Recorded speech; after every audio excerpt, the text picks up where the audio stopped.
Hey everybody, Sean and Allison here from Spoken Garden. Hi everybody, happy Saturday, happy 4th of July. Happy 4th of July! Yay! Yay! It is day 103 of the Quarantine Gardeners. That's us, if you don't know. We're the Quarantine Gardeners, and this is us getting different projects done around our garden while under quarantine. Thank you for being here and for watching today. And if this is your first time here, welcome. Hi, and go ahead and click that subscribe button down below so you don't miss out on any of our upcoming videos. So guys, today is Saturday, and it's Garden Tools Saturday. So today we wanted to show you pruning shears, hand pruning shears, and go over a couple different types, and then even look at a couple different options on those.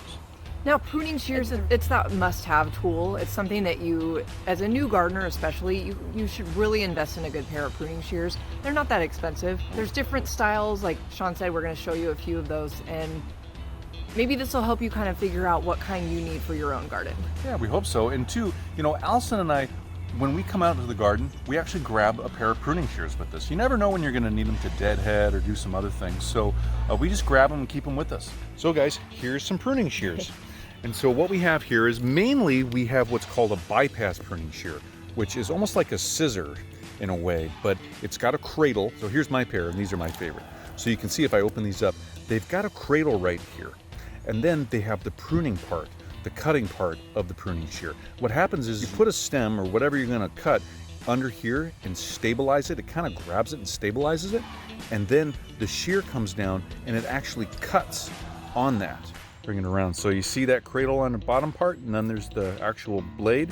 See it come down like that? And that's a bypass pruning shear. We got a couple different versions here. These are definitely our favorite, as you can see. So here's my favorite. I think these are Allison's favorite. Yeah, I usually use those. They've been very well used. Yeah, we need to clean them too. That's something we need to do. Oh, fireworks! Yay! Fireworks! Yay! So what we have here is we have a bunch of bypass pruning shears. And then we have what's called an Anvil pruning shear. It's a flat surface that you have that you put your stem down on, and then you have a knife cutting piece that comes directly down at 90 degrees that makes that cut. So it's basically like a chopping block and a knife going straight down on it, 90 degrees. So, and that's what these are. And so we can show you this. So we'll unlock that. And you can see, now see that bottom piece right there? That's the chopping block. And then you've got your knife coming down straight at 90 degrees. And that's an Anvil pruning shear. So what is the benefit of having Anvil over bypass? I mean, I know we love bypass. I don't prefer these. Oh. We never use these, to be honest. Like, it's always this assortment over here. So guys, here we go. We're gonna show you an example of using Anvil pruning shears on a stem. Get the stem as far back on the cutting block as you can, and then just go ahead and cut. And you can see it just comes straight down, and it just cut right through that. Now the problem with using Anvil pruning shears is when you make that cut, you're actually crushing part of the stem. When you put it on this chopping block and push down with the pressure of the blade, you are hurting this tissue down here. And it's gonna take longer for any pruning cut using Anvil pruning shears to actually heal because you did crush that tissue. Now with bypass pruning shears, there's less crushing, there's less tissue damage, so it'll heal a lot easier. So I'm gonna take my favorite pruning shears and I'm gonna put this under here, and you're gonna see when this just cradles this right here. And so I'm cutting it. That was really easy. And by the way, in my opinion, bypass pruning shears are a lot easier to use repeatedly over and over again than the Anvil pruning shears because it gives you more leverage with this cradle and having this blade in this cutting position. I can just do this all day long. If I use this, it's just not as fun. And something else to think about is when you put this on here, this isn't cradling this, you're putting it on a chopping block basically, and it moves around. It really moves around really easy. When you use the bypass, you can hold it right there, and once you start making that cut, it actually holds it there for you. So it's really cool. These are great pruning tools. Or a lot of our pruning shears have red handles because we love Corona. That's pretty much our favorite brand. Now these are a knockoff of Felco. This was just a Costco Kirkland brand, but they worked okay for a while. Yeah. We're okay. These are Fiskars bypass pruners. We don't use, I really kind of forgot we had those because these are, I always go for mine, which are right here. I know, I go for my Coronas all the time. We love our Coronas. But these Fiskars are an actual bypass. They work very, very similar to the Coronas, but these are made by a different company.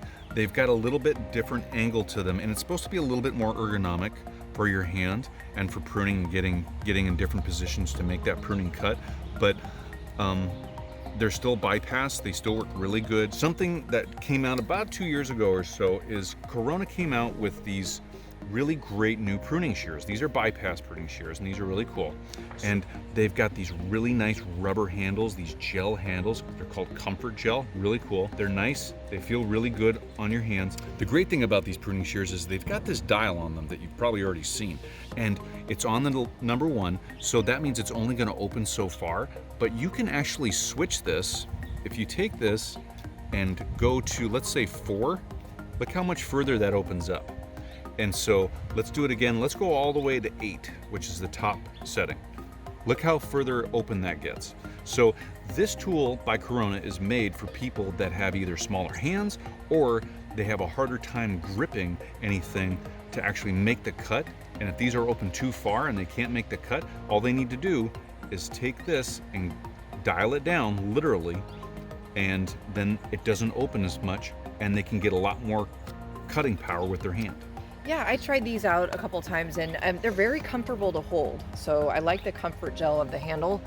And I put it at a setting of about 4. For me, 8 is great. It's a lot wider. I can make a bigger cut here. That's the other thing. Lower the dial, the less open this is, the smaller the cut you're gonna be able to make. Yeah, that's true.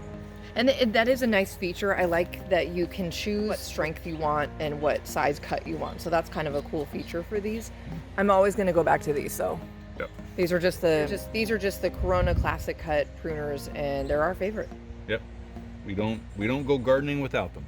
So we hope that was helpful for you. If you're trying to figure out what kind of pruning shears you want and you have any more questions, go ahead and comment down below, and we'd love to help you out. Our vote is bypass. Yep. But Anvil might be for you too. It just depends on what your goals are and what you're trying to do out in your garden for pruning. And what's comfortable too, I think. Different pruning shears make different sizes of cuts, so make sure to be aware when you're looking at them and buying them to look into the size of cut that it can make.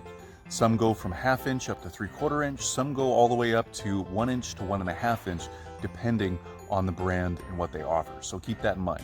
So like Allison said, leave your comments and questions down below for us. We love hearing from you. Give us that thumbs up, let us know we're doing a good job, and subscribe to our channel so you get updates on our latest videos. And with that, that's a wrap for today's Garden Tool Saturday. And of course, next Saturday we'll feature another type of tool, and we'll teach you how to use it and how it's useful in your garden. So for now, have a great 4th of July if you're celebrating that. Otherwise, have a great weekend, and we'll be back tomorrow with another new project. Until then, see you tomorrow, everybody. Bye, everybody. Bye-bye.